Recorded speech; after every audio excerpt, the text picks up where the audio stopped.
E aí, meu povo, sejam bem-vindos a mais um vídeo. Há alguns dias eu fiz uma caixinha de perguntas no meu Instagram, perguntando quais temas vocês queriam que eu trouxesse aqui para o canal. Inclusive, se você não me segue no Instagram, eu vou deixar o link aqui embaixo, trate de me seguir. E uma das sugestões foi contos de fada. E aproveitando que, né, nessas últimas semanas saiu o novo filme da Branca de Neve, eu disse, por que não? Já tá todo mundo falando disso, discutindo sobre isso. O filme aí todo polêmico e tudo mais. Vamos aproveitar aí, né, pra falar sobre contos de fada. Mas a ideia desse vídeo não é fazer um review da adaptação nova ou da animação de 37, até porque tem vários portais aí muito bons falando sobre isso, inclusive eu nem vi o filme, provavelmente não irei ver, porque esperarei entrar no Disney Plus, né? Acho que eu não vou gastar meu dinheiro no cinema, não, depois dos reviews, depois de todas as críticas que eu vi sobre esse filme. Melhor não, deixa pra lá, eu vou esperar entrar no Disney Plus, aí eu assisto.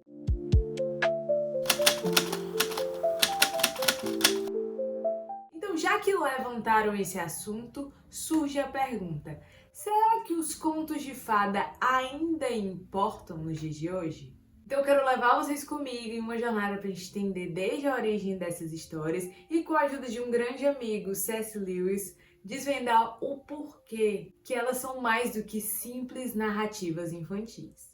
Começando com a origem dos contos de fada, elas são muito mais antigas do que as adaptações da Disney.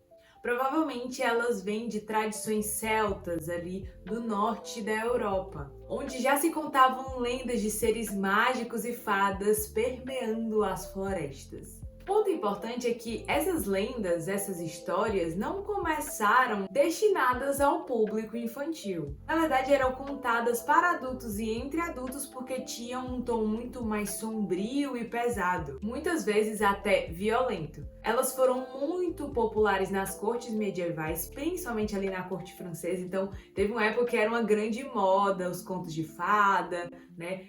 Os contadores de história, os trovadores, que participavam desse entretenimento ali da corte. Só depois, quando elas começaram a sair de moda entre os adultos, é que surgiram adaptações e elas passaram a ser direcionadas ao público infantil. Eu gosto que o C.S. Lewis fala que os contos de fada, ou a fantasia e a ficção, é como um móvel que sai de moda. Então ele deixa de estar ali na sala da família e passa a ficar no quarto das crianças. Então é mais ou menos isso que aconteceu com os contos de fada.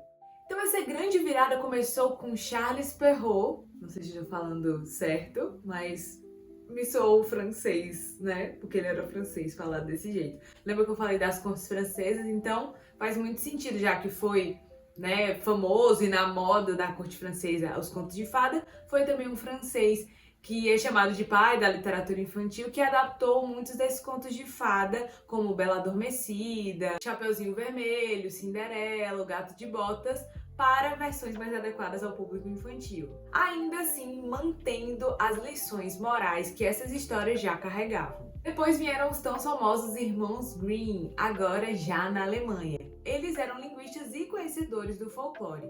Mas o que muita gente talvez não saiba é que eles tiveram uma educação cristã e calvinista. Então, quando eles propuseram reescrever e adaptar os contos de fada, ou essas lendas que já circulavam, né, esses contos do folclore, e alguns que já estavam na corte, já eram mais famosos, entre a cultura local, para eles era fundamental limpar ou suavizar esses elementos violentos e sombrios, para que essas histórias não ferissem a dignidade humana nem a moralidade cristã. Então os irmãos Grimm, muito mais do que meros editores, buscaram preservar o espírito e a cultura alemã, ao mesmo tempo que ofereciam exemplos, né, através das histórias, de valores, virtudes e dignidade. E aqui eu faço disclaimer porque muita gente lembra dessas versões originais que ainda tem alguns elementos de violência, alguns elementos mais sombrios ou, entre aspas, pesados para as crianças. A gente tem que entender que para a época isso gera uma suavização do original e que quando a gente pensa assim, a gente está comparando com as versões da Disney, que no caso tiram todos esses elementos. Inclusive, vou abordar mais pra frente o ponto de vista do C.S. Lewis, mas uma das questões é que esses elementos, esses monstros ou essa violência não é de todo mal, e que muitas vezes é importante que não só os adultos, mas as crianças tenham contato, porque o mundo é ruim. Então a gente tem que entender que não é porque que ainda tem esses elementos mais sombrios nas histórias dos irmãos Grimm, não quer dizer que isso não foi suavizado e não quer dizer que isso seja anticristão ou tudo mais. Na verdade, eles tiveram esse cuidado de ainda manter a ideia do perigo para essas figuras malignas, como a Rainha Má ou o Lobo Mau, mas que não fosse algo extremamente violento como era antes. Então a gente também tem que entender, não fazer um anacronismo. A gente tem que comparar a versão dos irmãos Grimm com a anterior e não com as versões da Disney. Outro nome fundamental na história dos contos de fada, agora da Dinamarca, é o Hans Christian Andersen. Também cristão, a gente pode ver aí que tem uma... Interessante, né, gente? Tem uma coisa que se repete: C.S. Lewis, Tolkien, os irmãos Grimm, Hans Christian, várias pessoas cristãos estão ali trabalhando com os contos de fada ou como referência ou produzindo contos de fada na história desse gênero, né, mais fantástico, de ficção. Por que será, né, que eles entenderam a importância desse tipo de história? Fica aí a pulguinha atrás da orelha para vocês refletirem. Mas o Hans trouxe uma perspectiva mais emocional e profunda para os contos de fada. Um dos seus mais famosos é o do Patinho Feio, que fala sobre sofrimento, fé, resignação, família. Através da história do Patinho Feio, o Andersen nos mostra que mesmo em meio a humilhações e dificuldades, há espaço para redenção e esperança. Inclusive, a gente já comentou de filmes da Disney e tudo mais, saiu o trailer de Lilo e Stitch e eu aproveitei para rever a animação e, para minha surpresa, porque eu não lembrava disso, eu tinha assistido há muito tempo, talvez quando eu era criança, uma das histórias, né, um dos elementos dentro ali do filme da Lilo e Stitch que fazem parte da transformação do Stitch, né, de uma criaturinha malvada em alguém que faz parte de uma família, é justamente o conto do Patinho Feio. Gente, é muito fofinho o Stitch na chuva, ele abre o livrinho do conto de fada e tem lá o Patinho Feio chorando porque ele está sozinho, e depois o Patinho Feio, né, que é o cisne, encontrando a sua família e sendo feliz. Se você parar pra pensar, a própria história do Stitch faz referência, né, ao enredo do Patinho Feio, alguém que é rejeitado, que é sozinho e aí encontra a sua família, né, e aí na Lilo e na Nani, eu fiquei, gente, eu não lembrava disso, que fofura. Então você pode ver que, como foi uma referência para a transformação moral do Stitch, isso é uma amostra desse potencial dos contos de fada de transformação e valorização das virtudes. E com o passar do tempo, os contos de fada foram criando essa estrutura, né, esse modelo mais tradicional, começando com o famoso era uma vez e terminando com uma lição, né, de moral, um apontamento para quem está lendo a história. Eu acho que você já começou a vislumbrar que os contos de fada não são meras histórias de fantasia inventadas. Na verdade, elas carregam a capacidade de contar verdades profundas através da imaginação.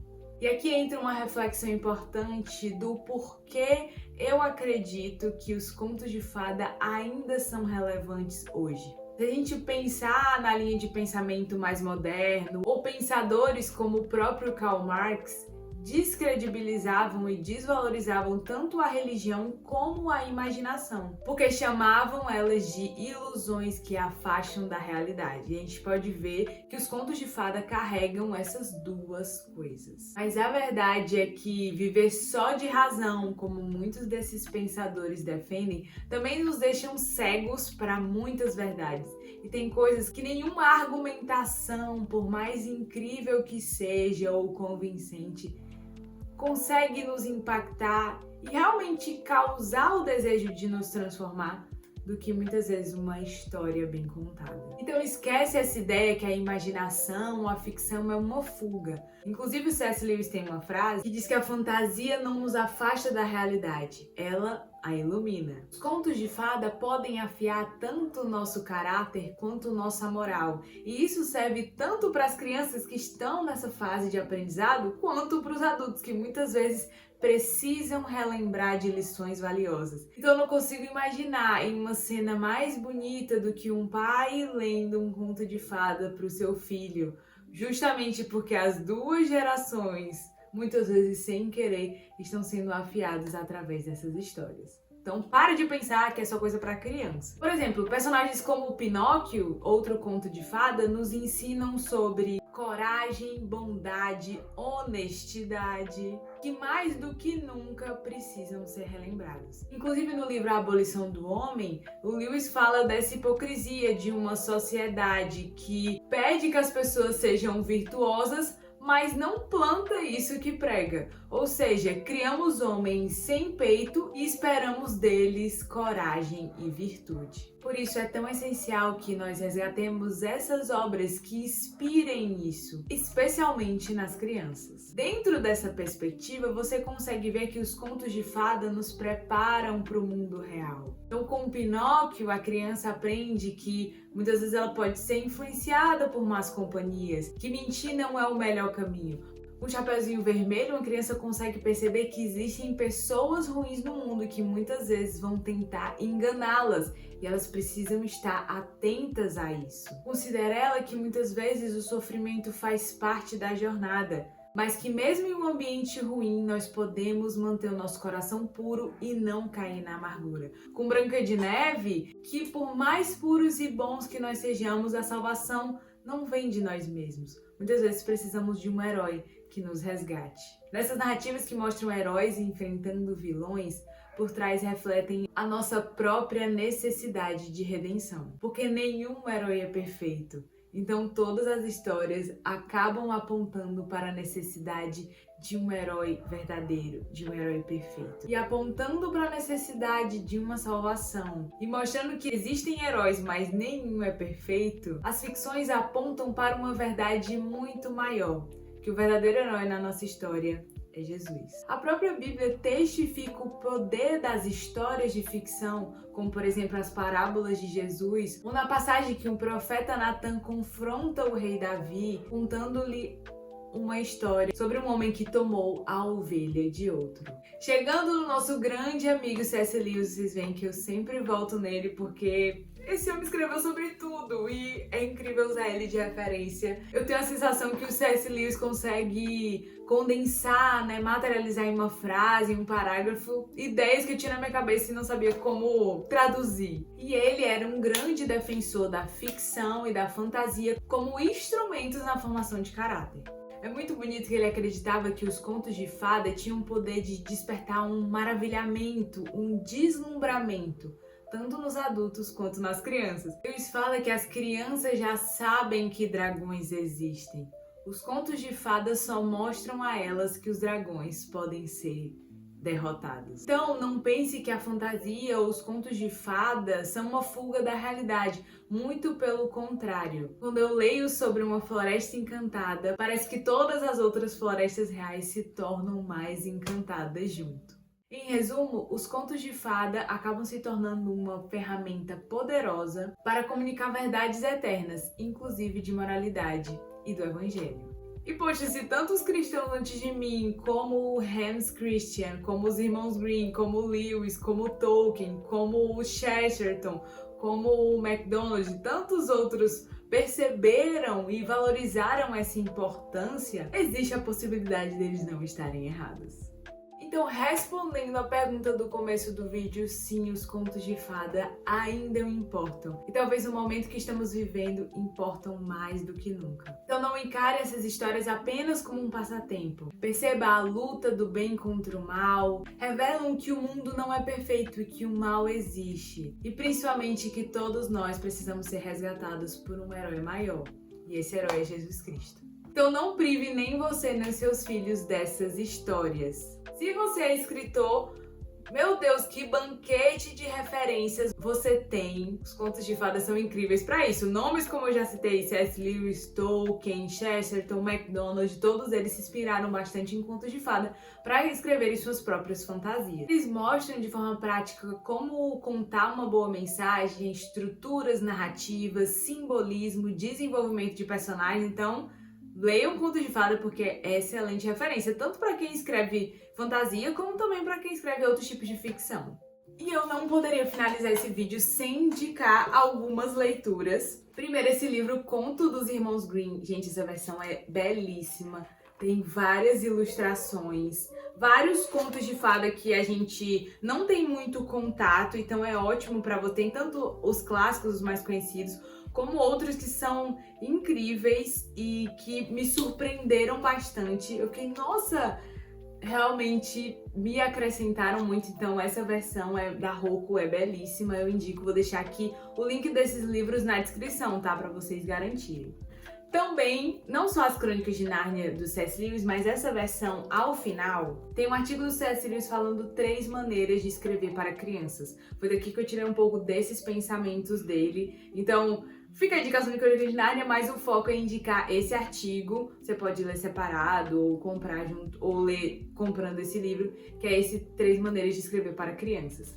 E pra finalizar, eu não tenho ele aqui, porque eu li ele no Kindle, mas é o Teologia do Deslumbramento, o livro do Steve, gente, maravilhoso, que fala sobre a importância da ficção e dos contos de fada para a educação para as crianças. Espero que vocês tenham gostado do vídeo, não deixe de comentar o que é que você achou, se você concorda, se você não concorda. Também curte o vídeo, se inscreve no canal, ativa as notificações e manda pra alguém que não gosta de conto de fadas pra ver se essa pessoa passa a gostar. Vamos espalhar a palavra do conto de fada. E nos vemos no próximo vídeo. You sit by the window, the sun sets aglow.